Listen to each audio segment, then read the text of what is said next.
Welcome, my fellow professionals, to the AI powered PMO. This is a very introspective look into the power of AI, project management offices, and also the modern enterprise as it relates to OPM3.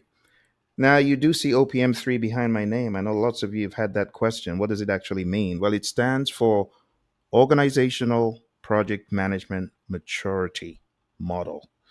And this was based on a certification the PMI had way back before many of you came into the world of PMI. And the OPM3 book is out of print, but for those of us who got certified as OPM3s, it's hard for you to lose that mindedness. And the mindedness that PMI brought into the OPM3 certification was that it's not enough for you to effectively manage projects. Beyond managing projects, you got to ensure that the interrelated projects are well coordinated, well managed, and effectively harnessed for maximum value and benefits. So, beyond project management, there's a concept of program management. And beyond program management, there's the concept of portfolio management. I love what the PMI said once upon a time in one of their literature. They said, project management is doing the work right, but portfolio management is doing the right work. And you know what is killing a lot of companies is working on the wrong stuff. Having a lopsided portfolio mix, having a very primitive and immature portfolio management process, or having none at all. Having he or she who shouts the loudest as being the portfolio method. And that won't work. That won't sustain you. So, what the OPM3 dogma is all about is aligning projects, programs, and portfolios for excellence. In a lot of companies, there's a common misnomer that if you hire PMPs, enough PMPs, your projects will be smooth sailing. And that's not true at all because there are lots of people who are PMPs but are not great project managers. But let's even flip the switch and say, what if they are truly good project managers? Let's say they're awesome, they're great. You can hire the greatest project managers in the world, whether they're PMP, Prince 2, CSM, CSP, whatever they might be. But if there's an underlying canker in your portfolio management, your program management, and your project management, that firm is in trouble. They may go so far, but they'll hit a brick wall. They'll get to a plateau where they can no longer improve. And the reason is this: excellence in project management is not as a result of hiring great project managers, it is as a result of having great awareness of projects, programs, and portfolio maturity and creating a roadmap to get there. Unfortunately, lots of firms have PMPs, they have PGMPs, PFMPs. But what is missing is the understanding of maturity models to help the organization grow beyond being PMPs and PGMPs and PFMPs. So today, what I'm going to present to you is based on a lot of my consulting work.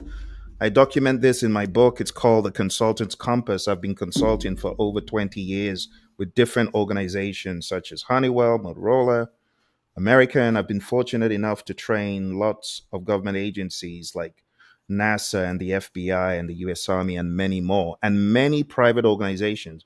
And a lot of the maturity experience that I've had has been in organizations probably like yours. So beyond the government entities, I've done a lot of private organizations and helped them mature in their project management. And today I'm going to share with you a lot of my findings. I'm also going to share with you bespoke models that I have created to help organizations. So this could easily be a 40 to 60 hour masterclass, but I'm going to try my best to shorten it down to just 30 to 40 minutes, I hope. So let's jump in. Let's begin talking about maturity. I'm currently working on a book that's about to be released, and the book is called AI Powered PMO, the OPM3 Playbook for the Modern Enterprise. Because anyone who is not leveraging AI in today's world in their PMO, they're making a big mistake. Because there are many things that artificial intelligence can do for you beyond the templates. You see, I often refer to the template makers as the world of chipmunks. Why is that? Well, in the world of PMI, we talk about knowledge areas, and you have a lot of project coordinators in some of the firms I've worked with, and they're working on the templates. And it's the I saw six chipmunks quietly roasting coffee, reading poetry stories, mnemonic. So I refer to that as a world of the chipmunks. Beyond the world of chipmunks, beyond the templates, you gotta harness data. Are you harnessing data in your firm? And I'm not talking about schedule and cost and risk. Those are good. But beyond that data is the data that makes the data work. What am I talking about? I'm talking about the human data. There's a lot of human data that you can collect through surveys, questionnaires, and use artificial intelligence to analyze that data. Psychological safety is a big one. Team efficiencies, team strength.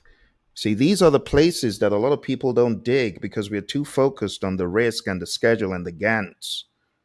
And all of that stuff is all well and good, but it's not going to work if there is no psychological safety, if there's no self esteem, if they don't feel a love and belonging in the workplace. Now, you may ask, what are you talking about? Well, you need to go read about Maslow's pyramid. Physiological is the first layer, safety, love or belonging, esteem, self actualization. There are a lot of people in jobs, they don't feel self actualized. Why is that? You need to find out. It's not a cookie cutter answer.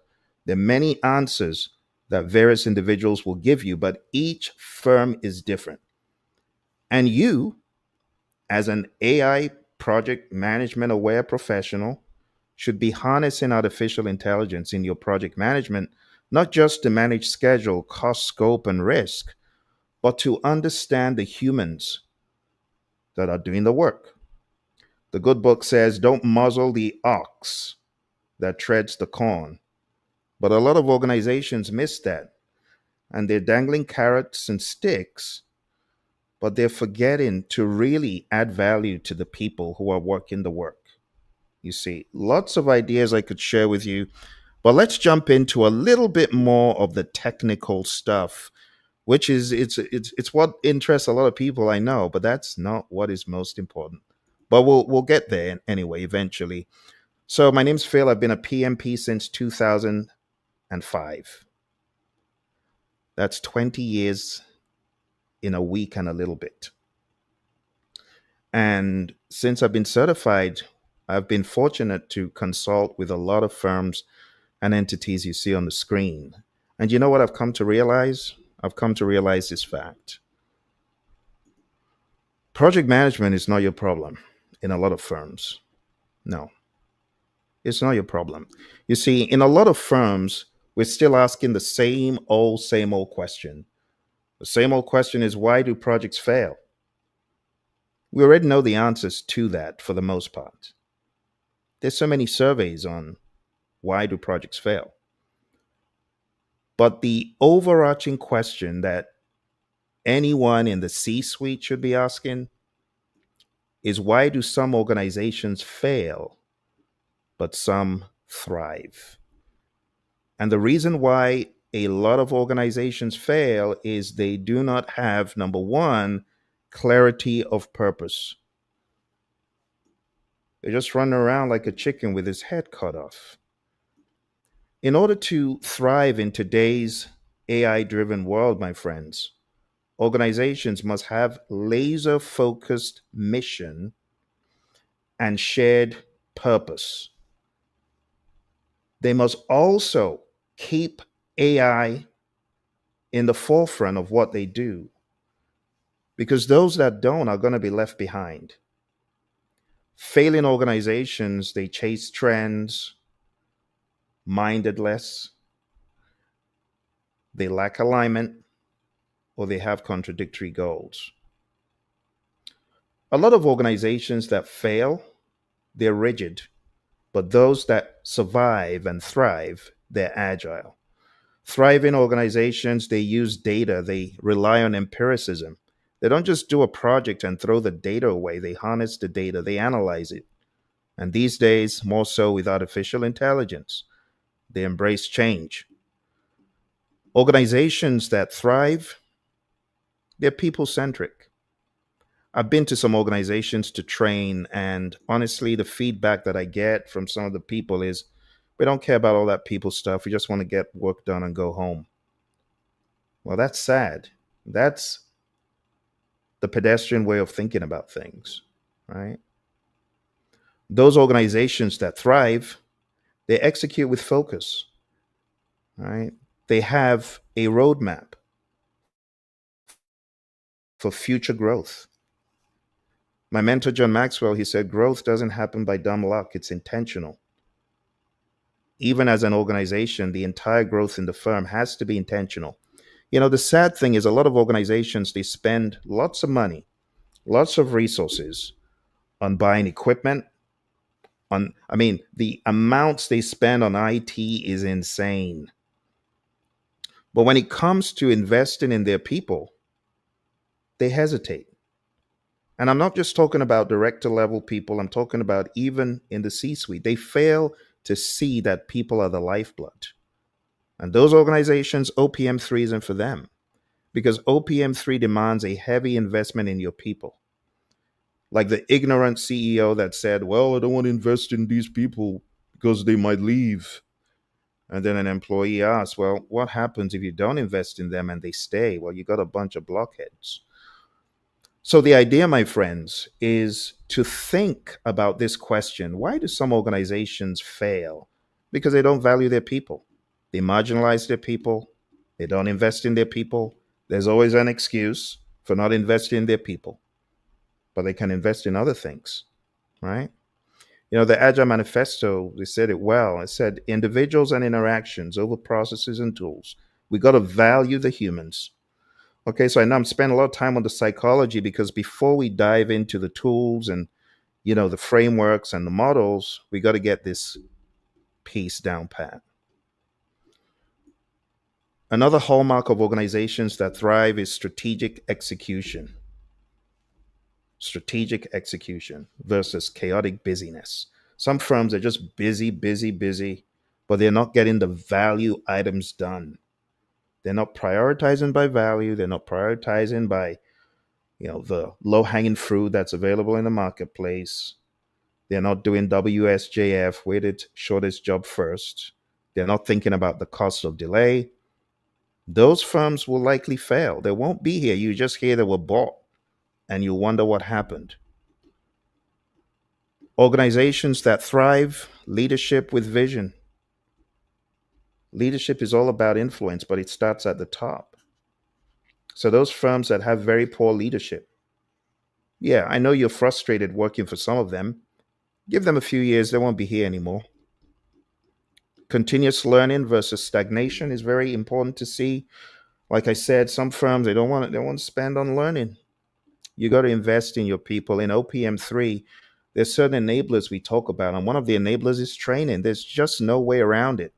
You got to train your people, and you got to give them the environment and support they need. Some firms they have very toxic environments, and honestly, HR doesn't care. No one cares. Those organizations, they're headed to failure boulevard. Lastly, customer intimacy versus product obsession. Some people are so obsessed with the product versus the customer. In the Agile Manifesto, it said our highest priority is to satisfy the customer. That's it. Customer focused. So when you hear people asking, well, why do projects fail? That's old. And honestly, for those encountering the question for the first time, yeah, you might hear something new, but when you've been doing it for 20 years, it's just broken record. So going from why do projects fail, the bigger question is why do organizations fail? And I can tell you if an organization has a very poor portfolio management process, on top of all the people issues I mentioned, they will fail. If they have a very poor program and project process or none, yeah, they'll fail. So our agenda today is really number one, as you can see, is to talk about mindset and then to gently get into the world of OPM3, which I've given you a high level about, and ultimately to get to the understanding of the SMCI model, which is big in the world of OPM3. And eventually, I'll talk a little bit about some of the models that I've used with organizations to help move them forward. I'll give you some insights into some of those. So let's start off by talking about the elephant in the room. I'm talking about the big old entity in the corner office. In some organizations, they are awesome, but in some organizations, they are the worst. I'm talking about PMOs. So let's talk about the 5 PMO types. What you've learned from PMI is you got supportive, controlling, and directive. But let's flip that on its head and let's bring in the Agile Practice Guide, which tells you no, it's not just supportive, controlling, and directive. We have Agile PMOs, right? So whether you're working in the world of Kanban, Scrum, or DevOps, TDD, or whatever model you're using, you find that these 3 PMO types talked about in PMBOK, they're obsolete in your world. So you got to think about agile oriented firms and how you can add value to them. And the way to add value to them is by intentionally building value systems around them. And when I say value systems, I'm talking about value to those teams, right? The content that you make available to your teams that are working in the agile space is very important. It's not just about throwing Jira or Confluence or version one. You see, a lot of firms, they would throw tools at their IT teams, forgetting that it's not about the tools. You don't even need Jira to do a great job. Does it help? It does. But you also got to expose people to the philosophies. That's where a lot of people miss it. A lot of firms, they're going down Safe Boulevard, and it's just going to end badly because it's not about that first. It's about people, right? So the Agile PMO, if you are a PMO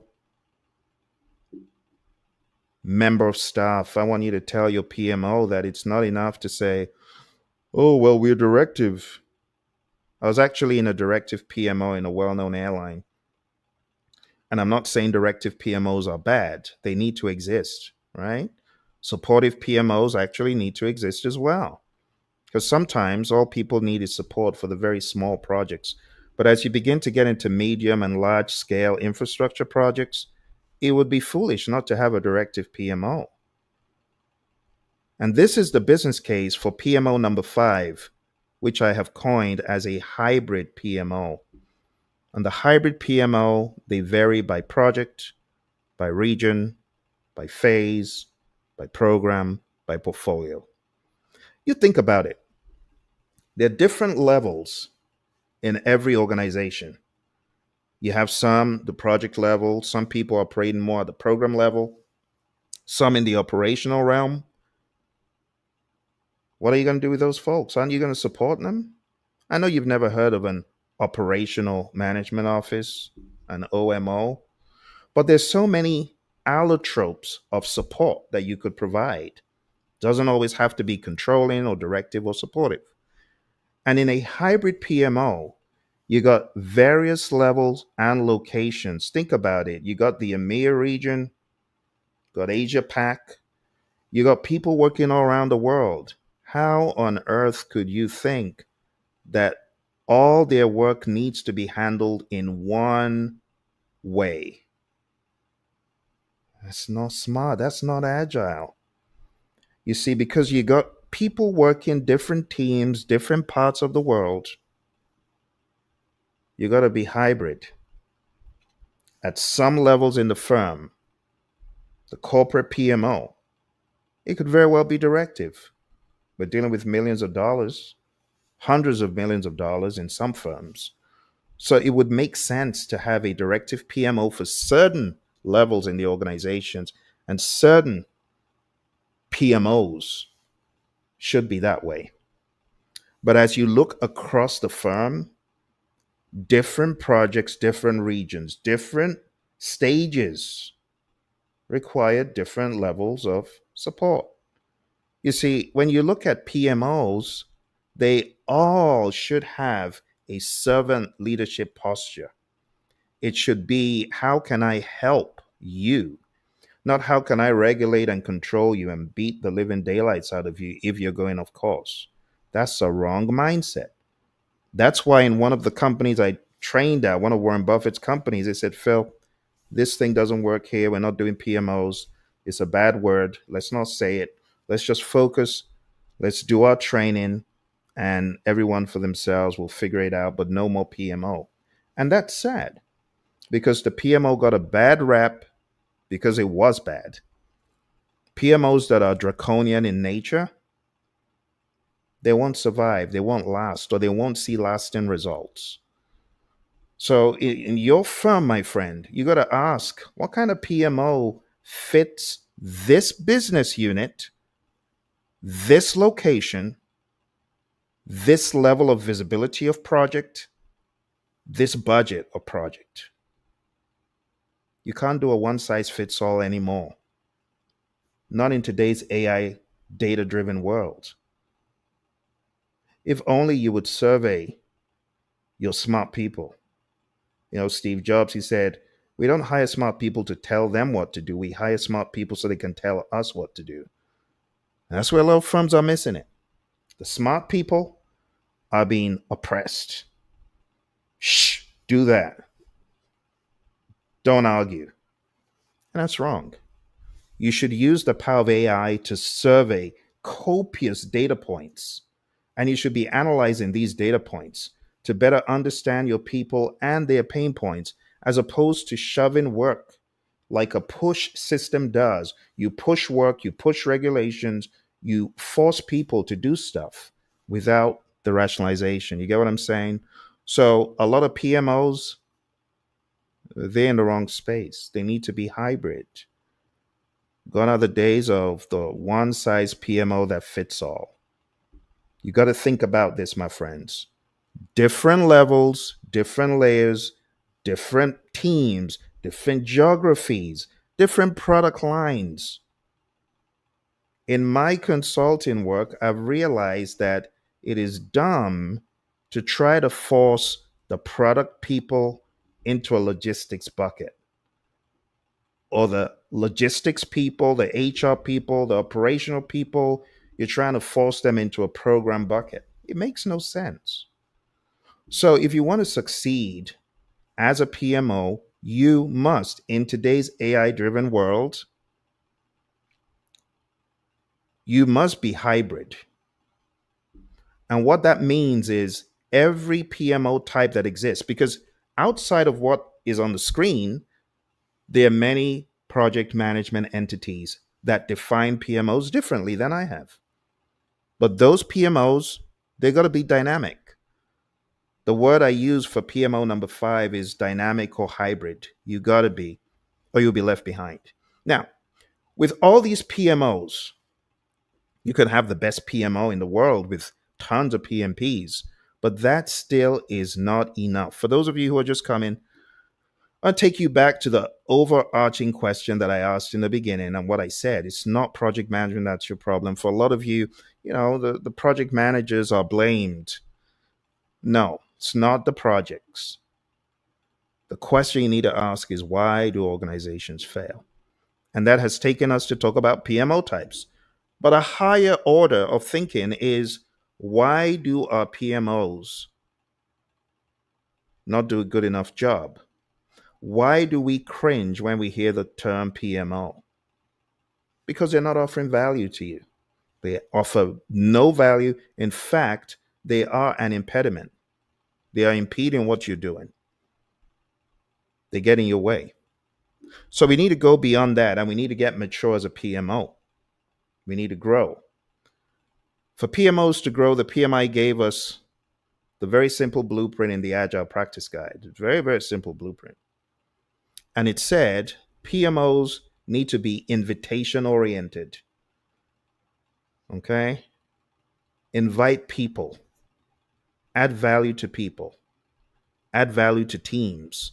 Then your PMO, you'll be the hero. You'll be the hero.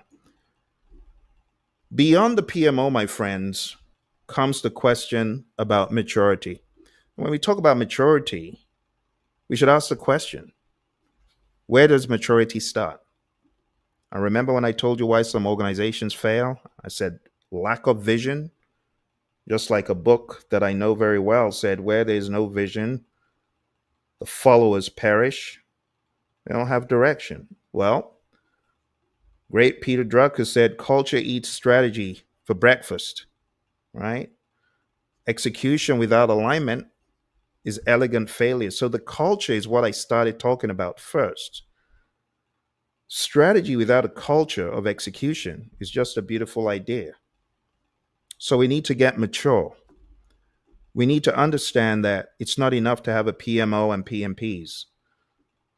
So imagine a firm saying, well, we got 100 PMPs and 50 PGMPs or 500 PGMPs or however many. Well, they still have misaligned portfolios. They got all these dashboards showing, oh, our projects are good. But it's an illusion because they're doing the wrong projects right. And they may very well be doing the right projects wrong. See, the real gap, my friends, is translation. It's not talent. Capability isn't personal.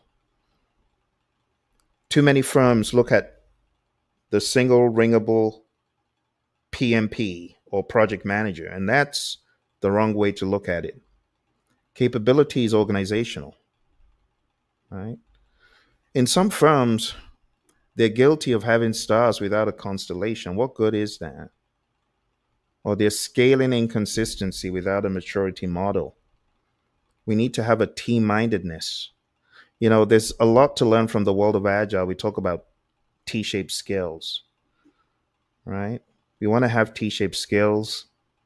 We want to be able to roll in there to help our team members when they're down.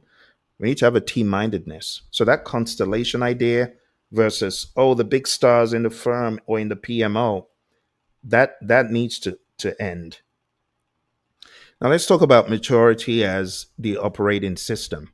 When we talk about maturity in the world of the OPM3 model,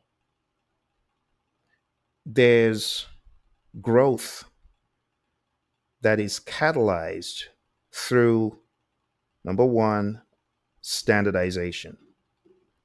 Number two, measuring the right stuff.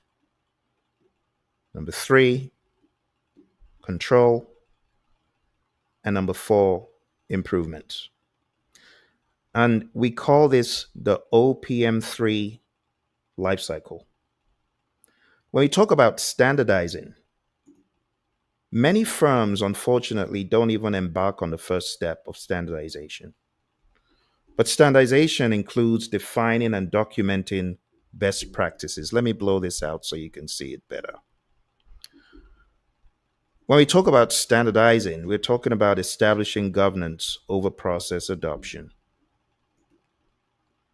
The problem with a lot of firms is they don't know where to begin, which is sad. You'll find thousands of videos about PMP certification, but you'll be fortunate enough to find 3 on organizational project management maturity, which is why I'm doing this as part of my 20th year as a PMP, to help those firms and people to start thinking differently. It's not about certification. It's about thinking about these things. When you talk about standardizing, there's work to be done, there's hours to be put in. Firms have to be willing to spend that time and effort to get further ahead. Secondly, is measure. You got to evaluate the extent to which best practices are used. You got to use quantifiable metrics to assess capability. And there are ways to do this. There are various models that I've developed. There are models from the PMI. There are models from other sources. Next is control. You got to introduce mechanisms to sustain consistent performance. You got to apply controls to prevent regression. Now, I'm not talking about controls by carrot and sticks. I'm talking about controls by reasoning. Because if people understand the value of the controls, they'll be more inclined to do them. Lastly, the one that is often ignored, and this it's very, very sad, is lack of Kaizen mindedness in firms. And lack of Kaizen mindedness just means there's a lack of understanding of change for the better. There has to be intentionality in Kaizen. You don't just get better by dumb luck. You have to put in the work, the time, the effort, and the attention. So the improve step is about continuously enhancing processes based on assessment results. Now, if you don't have assessment results, how are you even going to know what to improve on? You're going to guess. See, you got to apply change management principles to embed improvement. And this is what we call the SMCI or OPM3 life cycle. You see, OPM3 provides this as a ladder to climb. We want you to begin standardizing, document your processes, define them, make them repeatable. Very sad, there's zero SOPs in some firms, or the SOPs, they don't align in identical business units in different locations. They're doing the same thing. They're doing the same thing in Europe as they're doing in Asia, as they're doing in the United States. Same business unit. I'm not talking about different products, same product. But the way they go about their work is different. It's not standardized. It's a problem. Next step is measure. You got to track performance. A lot of firms blow past this. They do not measure their performance. And if they don't measure their performance, how are they going to control anything? They don't have any benchmarks. So controlling is very important. The performance is maintained within thresholds. It's monitored, and you understand when there's deviation from it. And lastly, there's improve. But it doesn't end with improve. It's an unending cycle. Okay? Now, let's talk a little bit more about OPM3 Strategic Execution Mastery. OPM3 Organizational Project Management is a bridge between strategy and results. Remember when we first started, I was showing you here, my friends, that this is no longer in print.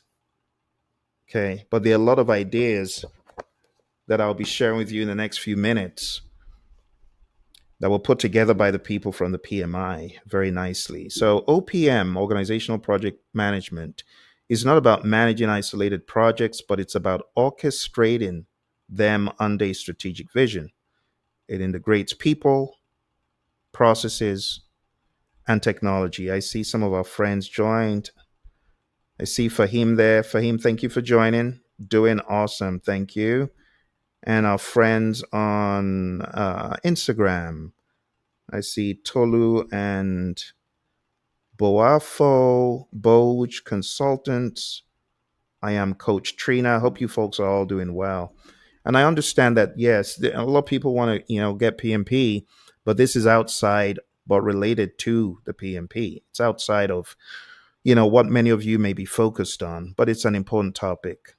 So when you think about OPM, it's about integrating people and processes and technology, bridges a gap, right? And it provides a maturity model.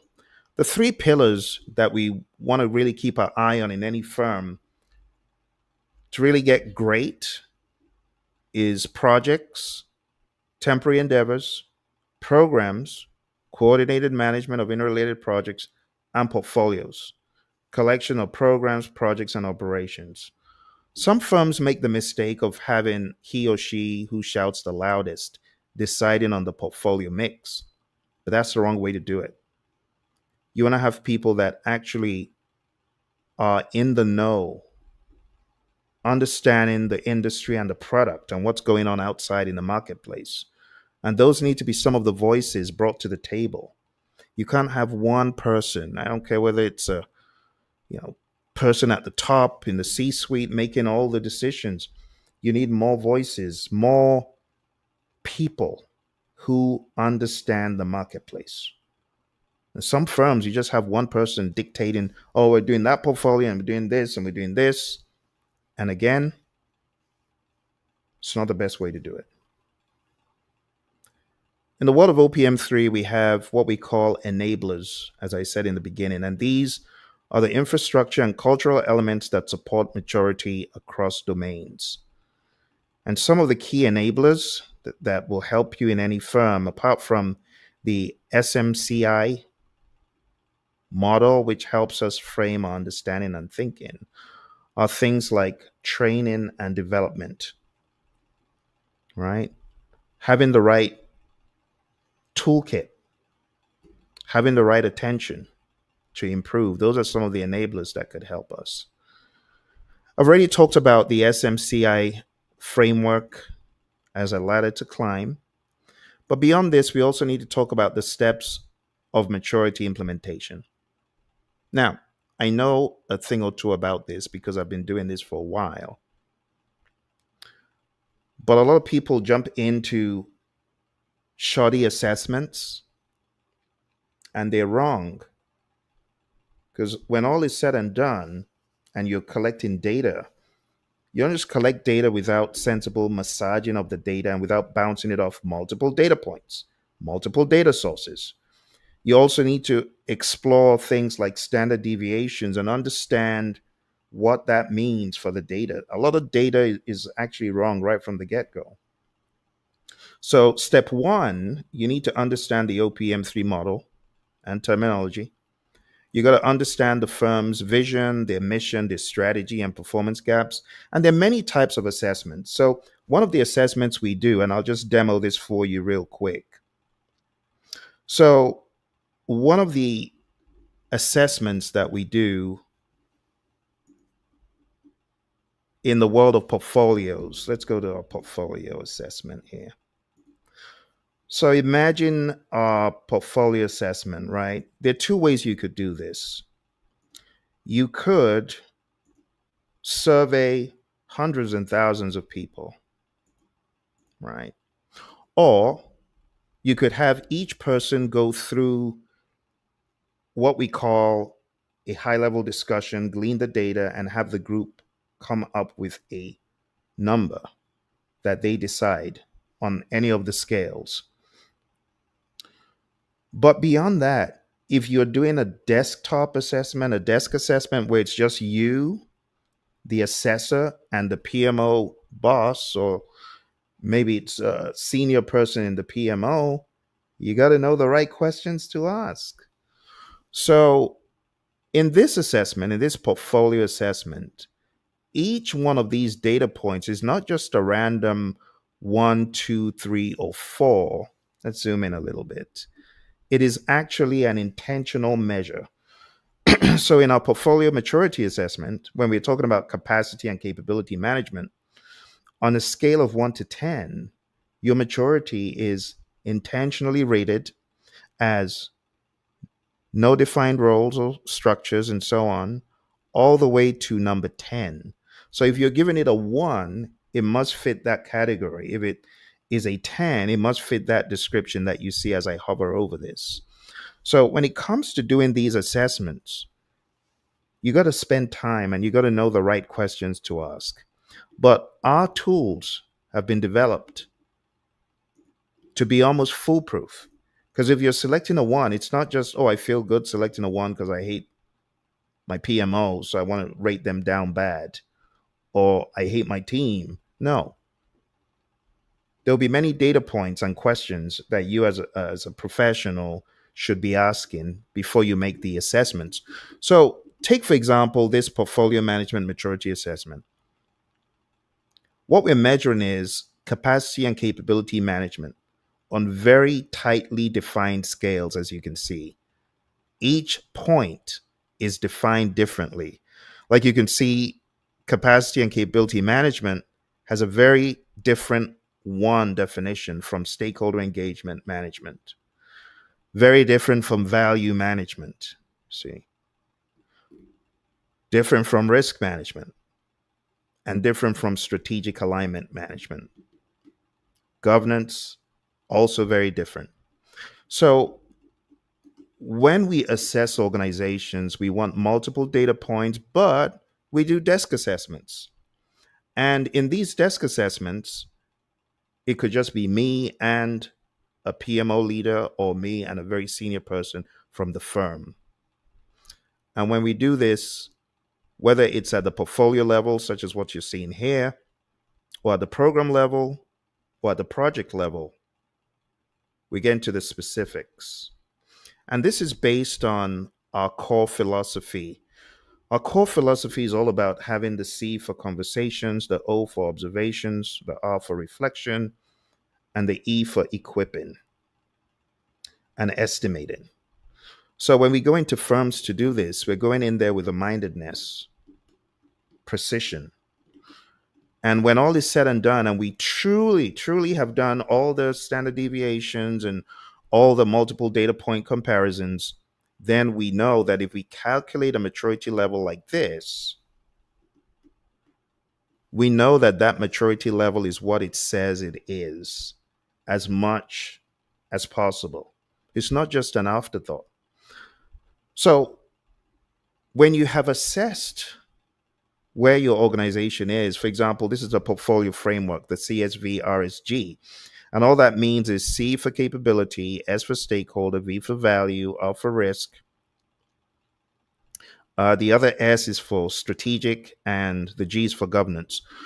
When you're done with that, you can get insights right away, because some firms, they don't have 50 or 100 or 200,000 to do very elaborate assessments.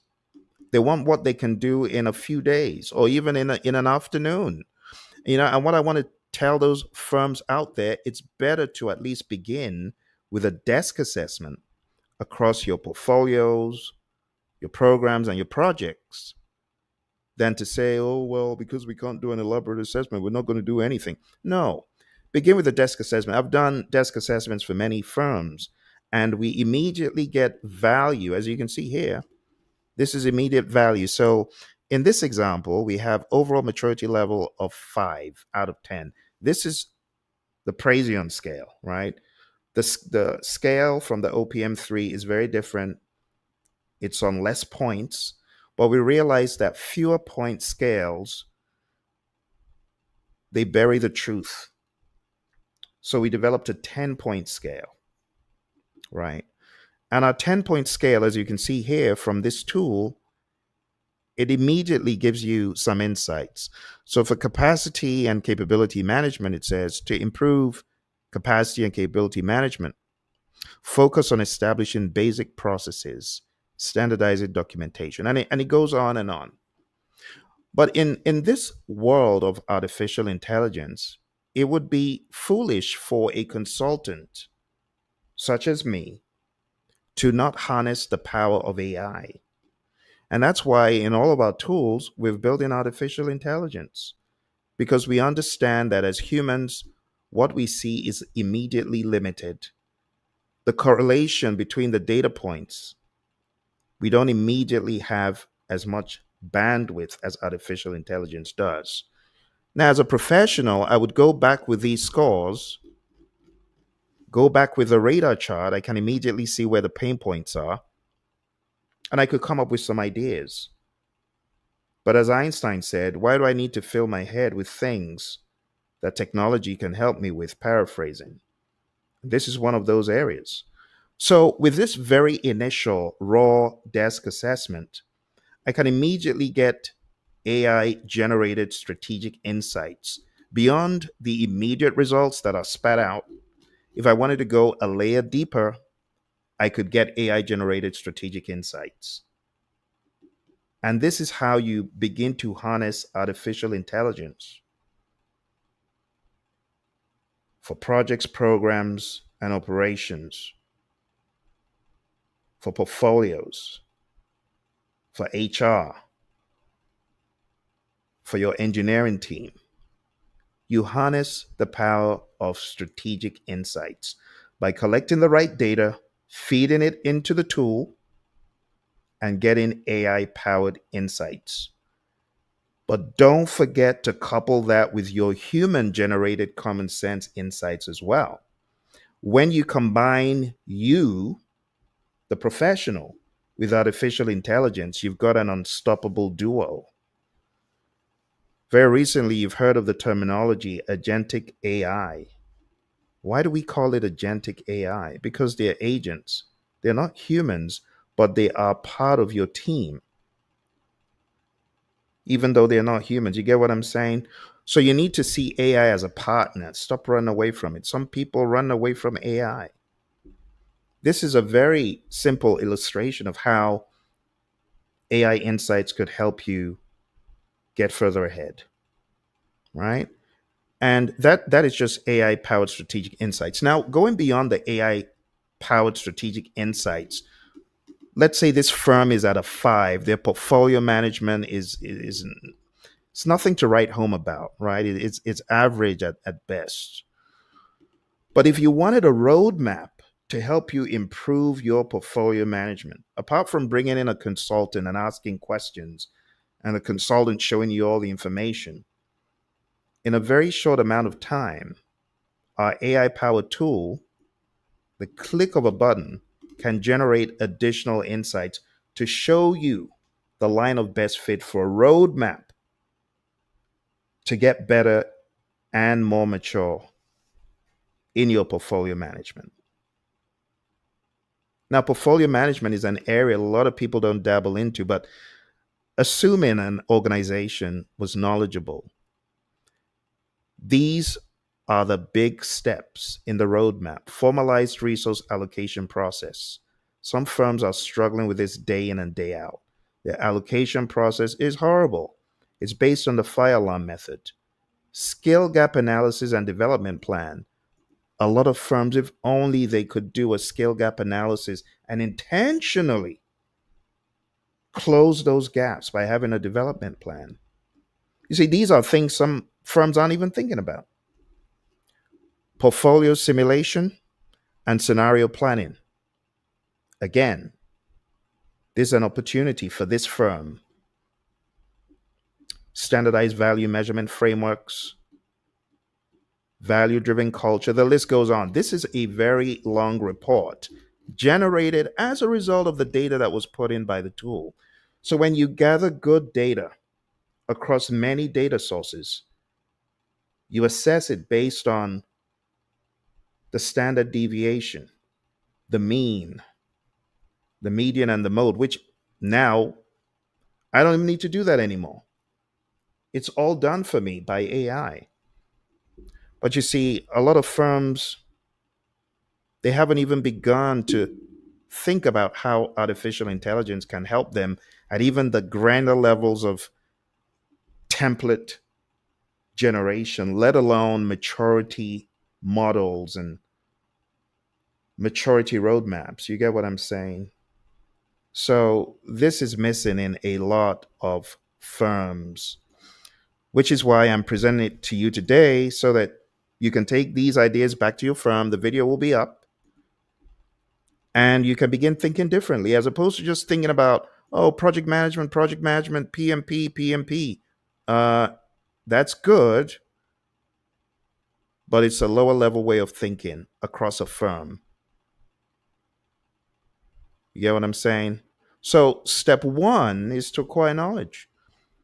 So, you got to learn how to use tools such as ours, do a self assessment, or whether you've got some other tool, but you got to use, like I said, the core framework. You need to know the right conversations to have. You need to, there's certain nuances and techniques in observations. My buddy Roy and I, we train different organizations, agile, hybrid, predictive. And one of the things we do, we observe a lot. And through our observations, we've come to learn more than even in discussions.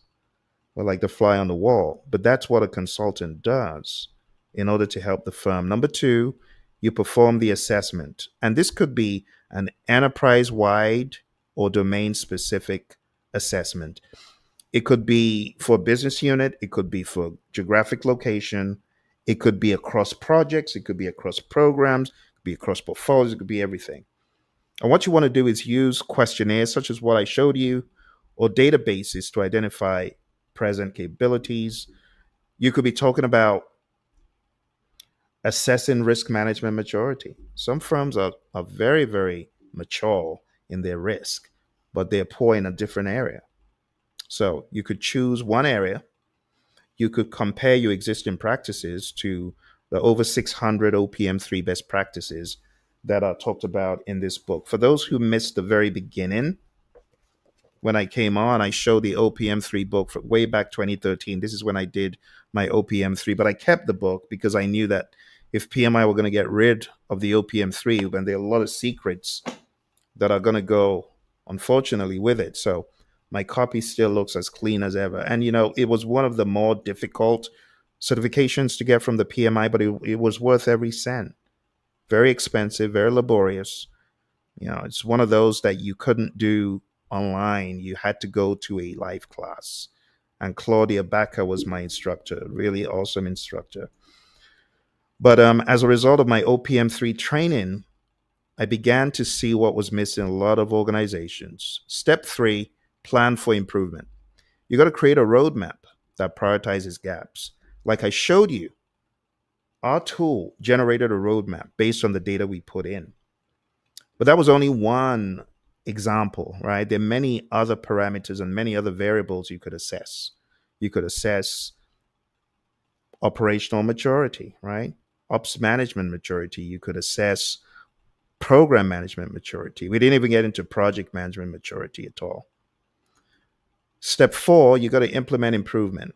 So all those roadmaps that you're generating, whether it's a human generating it, whether it's a human and AI, you got to take that and you got to implement it. You got to use agile and hybrid methods where it's suitable. And then you got to do the easy work. The easy work is rolling out the standardized templates. The hard work is actually using them. It's when you go back for seconds to measure. That's where it's hard. Step five is repeat. Regularly assess to identify new gaps or verify progress. You got to institutionalize lessons learned into the governance and culture. This one, it really saddens me that a lot of firms are doing a great job on their projects. Their PMs are doing well, and they discover what not to do next time. And instead of that being broadcast across the firm, it gets shoved into a desk or as an afterthought gets thrown into the bottomless pit of, I don't know, some Microsoft tool called SharePoint. And that's not the way to do it. The way to do it, as PMI has told us in the project management standard, is to aggressively, across the firm, share these insights, be it tacit knowledge or explicit knowledge. But a lot of firms, they are missing out on their sweat equity. You got people doing the same dumb thing that Phil did. Phil said, hey, I just learned this is a dumb way to do it. Don't do it the way I did it. Do it this way. you see. And that's why my buddy, the risk doctor, Dr. David Hilson, he says it's a lesson to be learned. It's not lessons learned until you actually learn the lesson. Some people never learn the lesson because it's stuck in a document and it wasn't implemented. See, so we got to keep the PDCA cycle, right? The short cycle. We gotta uphold that plan to check act mindedness. Now, in performing an assessment, OPM3 encourages benchmarking against 600 plus best practices. There's so many best practices. In fact, you have to choose. What I typically do is I choose based on my understanding about the firm, which is why step one, acquire the knowledge, identify the organization's vision, mission, strategy. That is so pivotal. If you miss that, then everything else is almost useless. But in performing an assessment, you got to select scope and you got to focus on one domain. Focus on projects, focus on programs, focus on portfolios. Or if you have to do all, you got to stagger it. Don't try to do all in one day. It's a multi day affair, right? Except you're doing a desk assessment, it's not going to go as quickly as you want. Many of the organizations that we've worked with and doing the assessments, it takes months. See? So using PMI's knowledge foundation and self assessment tools, you then carry out the assessment, you document gaps, you assign scores across capability dimensions. Sometimes you're working with hundreds of PMs, and other times you could just do it, like I said, a desk assessment, as PMI calls it. For OPM3 to really help you in your firm, we got to talk about strategic alignment and the role of governance. Strategy must cascade into portfolios, it must cascade into programs, and it must cascade into projects. In other words, if the projects and the programs and the portfolios don't align with the strategy, we shouldn't even be doing them. As PMI said, portfolio management, it's all about doing the right work, choosing the right projects, balancing the mix, right? Like if you're in the world of IT and you got both software and hardware, and you got both government and private, it's balancing all those elements, making sure you're doing the right mix. Many software firms, they'll be left behind. And the reason is they're not doing the right mix of AI and non AI, even today.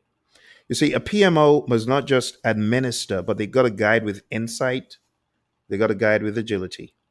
A strong PMO, project management office, becomes a value delivery office. How? By constantly aligning execution with outcomes and moving beyond the project facade. Unfortunately, a lot of people think it's all about projects, and it's not. It's about value. That's the bottom line. See, so when you're thinking about bringing OPM3 into your firm or bringing the concept of maturity, you got to be ready to bring in agile thinking, which is value mindedness as well. Common enablers, some of which I mentioned in the beginning: project success criteria, knowledge management systems, competency management, resource allocation tools. These are all going to help you. They're going to help you improve on your performance across the firm. The last one is wildly important. This one, I could talk about this all day long. And unfortunately, a lot of PMOs, they miss these two awesome pillars of enablers. Number one is a center of excellence. A center of excellence is driven differently than a directive or controlling PMO. I have a very good client of ours that adopted this model beyond everything else. It's working very nicely for them. The second model is a community of practice. Also have another great client that has implemented that. Oh my goodness. COPs, they work like magic. When you've done the groundwork and you have great leadership. Without great leadership, none of this will work. So, the Center of Excellence and the COP, as opposed to a PMO looking at these as rivals, you got to look at them as part of your operating model. How can you be a PMO and you don't have a community of practice or center of excellence? At least begin with one. You get what I'm saying? Because there has to be that socialization of processes, procedures, guidelines, and ideas. And the socialization comes from the human and the interaction. And if you don't have that, it's sad. Lots of PMOs just throwing money into tools, but the stuff that matters, they ain't doing it. Number 9, practical recommendations from your buddy Phil. So, from my lens, one more time, every firm needs to have knowledge and training programs. They need to equip and educate people in the world of agile, the world of hybrid, tools. It's amazing that some firms have never ever sent their project managers to project management, program management, or portfolio management training. They don't even know that a model exists for programs and portfolios. It's sad. It is. It's sad on many levels. First of all, for the people who are trying their best, but you're not equipping them. And it's just sad for the profession that we got hundreds and thousands of videos about, well, this is how to get PMP certified. But when it comes to other information that can help, it's missing, right? I'm grateful we have some really good agile videos out there. But when it comes to organizational project management maturity and PMO maturity and a lot of these concepts, the videos don't exist, which is why I'm putting this out because I want to be part of the team that pays it forward.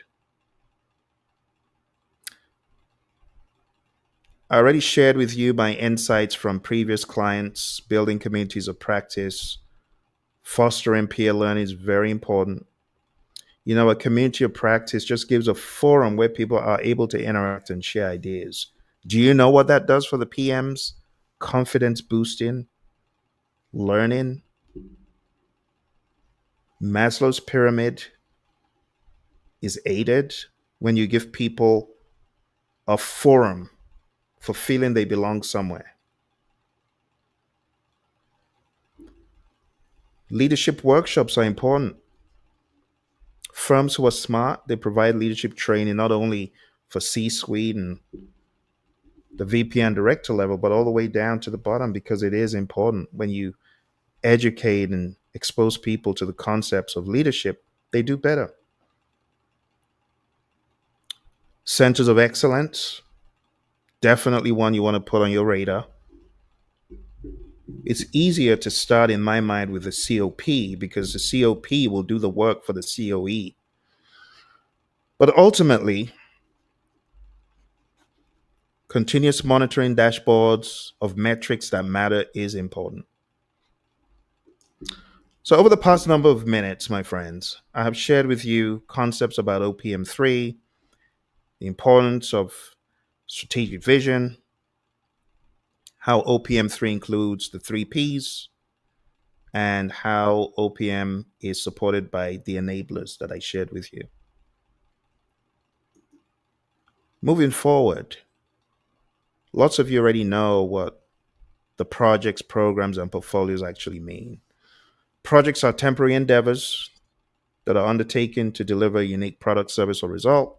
Programs are coordinated management of interrelated projects and activities and portfolios, collections of programs, projects, operations, and strategic alignment and optimal resource use is pivotal for portfolio success. OPM3 wants you to harmonize these domains of the three Ps.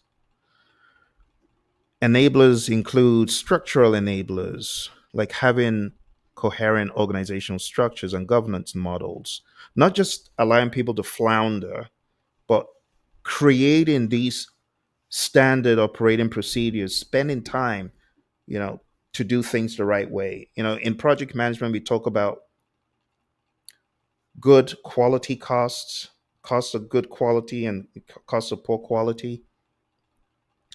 There's a penalty for poor quality. And not having standard operating procedures, you know that you're going to fail eventually.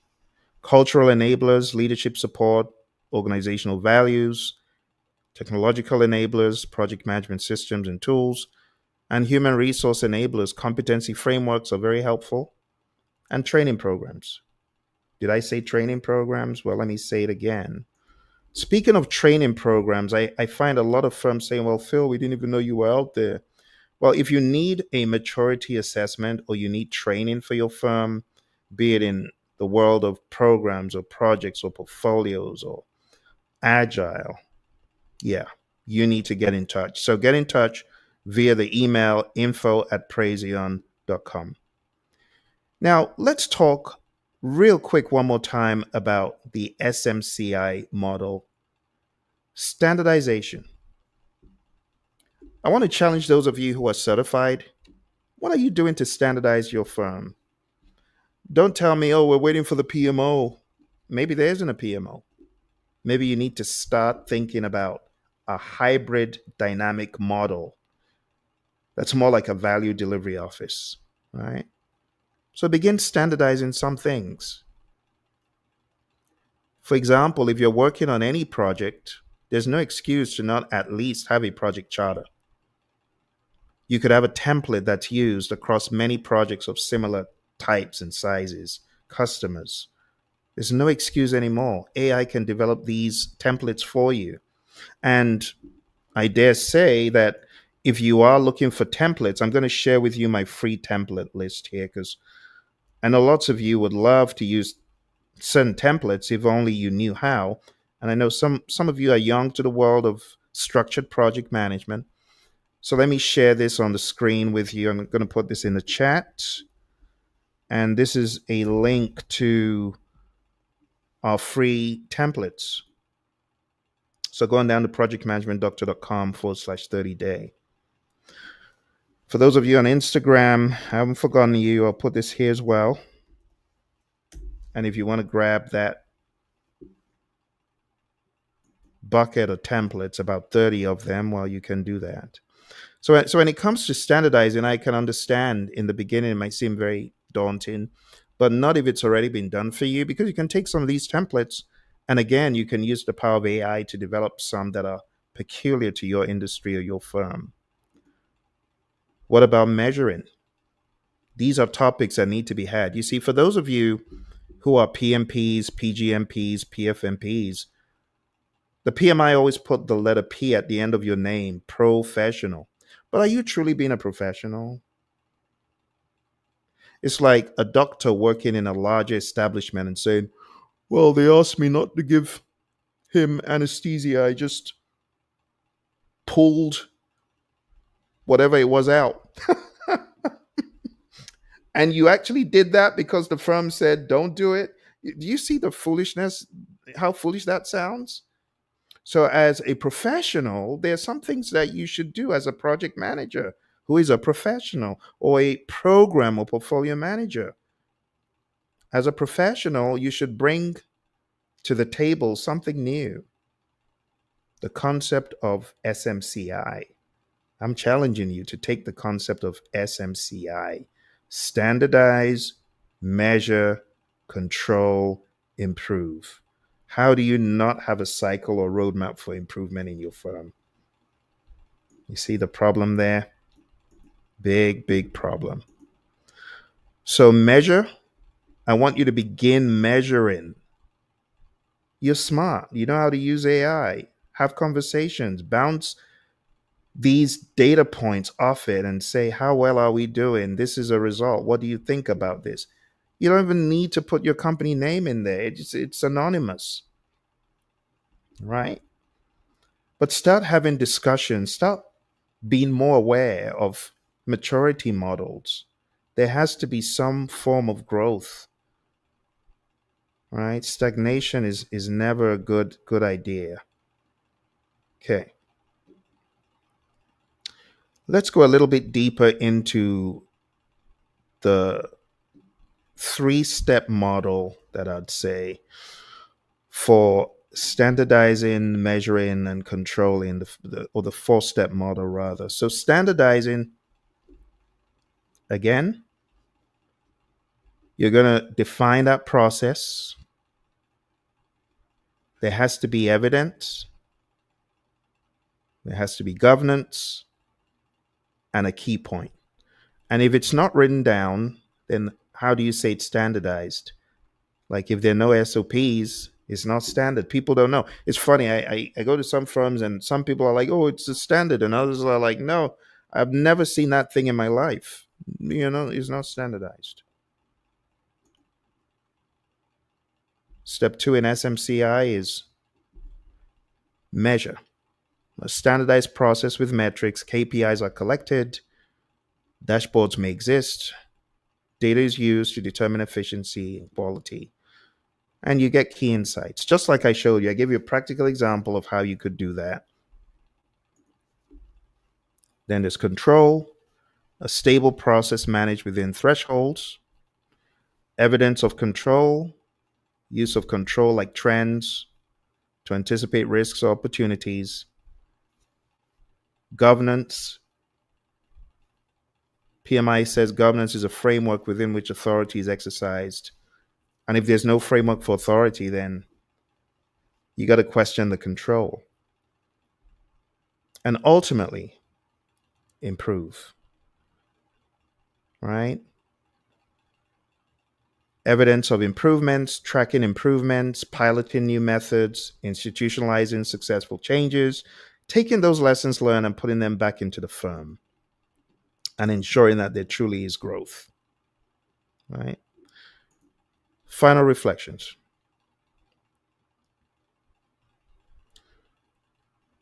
Many organizations have these symptoms: broken portfolio, a broken portfolio strategy. Despite having well run projects, there's failure. A broken portfolio, it will fail despite you having 20 PMPs on the projects. What about a disconnected PMO? Well, disconnected PMO will become a bureaucratic graveyard. We're talking about PMOs who rule by terror. There's some of them. I know this very well. What about mature processes without human buy in? No, we don't want that. We want to do the opposite of all these things, right? What about systemic maturity? For you to truly be mature, you should think about culture, just like Peter F. Drucker's quote that I showed in the beginning. We have to make it systemic, and we have to be architects, building it in.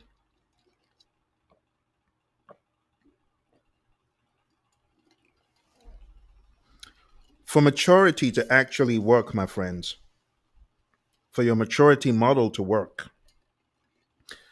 you need insightful people and great leaders. And honestly, the real leaders have to step up or there will be no change. Lastly, we've got to be agile, and that requires continuous navigation. We got to adapt to evolving organizational landscapes. We got to be able to handle very rapidly transformations, mergers, acquisitions, market shifts, reorgs, and any kind of disruption. You never stop navigating. You're always navigating one way or another. So, my friends, over the past number of minutes, I've been sharing excerpts from my book, AI Powered PMO, the OPM3 Playbook for the Modern Enterprise. This book will be hidden sometime around July. The book has a lot of information in there, just so much stuff for organizations to think about, to level up, because a lot of firms, there's that misnomer that if I hire enough fails, if I can hire 20 fails, I will succeed in my firm. No, you won't, because you're still going to have broken portfolio, broken program, um, poor project management processes, zero maturity. What you're doing is a flash in the pan and it's not repeatable. We don't want to be like that. We want to get good, we want to get great, but it comes with intentionality. Okay. Thank you very much, my friends, for joining me again. It's going to be 20 years that I've been a PMP. So part of this is me giving back something different beyond just the 4-9 processes that you hear a lot ad nauseum. If your firm needs a maturity assessment, maybe you need a maturity assessment as an individual, because we have individual maturity assessments as well for project managers. And if that is of interest to you and you want to be assessed in your project management maturity through conversation, observation, reflection, and estimating our core model, send a message to info@praizion.com. If your firm has been struggling with this topic, some of you wasted time and money and effort bringing in the so-called big guns only for them to just absolutely waste your time. If that sounds like you and you need assistance, info@praizion.com. Any questions before I close for today? Questions or concerns? All right, we're just going to do the conclusion and you'll be on your merry way. Thank you for joining. In conclusion, as we near the conclusion of this comprehensive guide to PMOs, it's essential to recognize that the journey doesn't end with the establishment of a PMO. In fact, that's just the beginning. Sustainability and continuous improvement are keys to ensuring that your PMO remains a driving force behind project management success within your organization. By evaluating PMO maturity, conducting periodic assessments, such as the one I showed you, and harnessing the power of lessons learned and AI, you can embark on a journey of perpetual growth and evolution. Your PMO will not merely survive, it will thrive, adapting to the ever changing landscape of project management and delivering increasing value to your organization. Because it's all about value. That's the bottom line. Thank you, my friends. I wish you all the very best. Keep being great in your project management. Bye for now.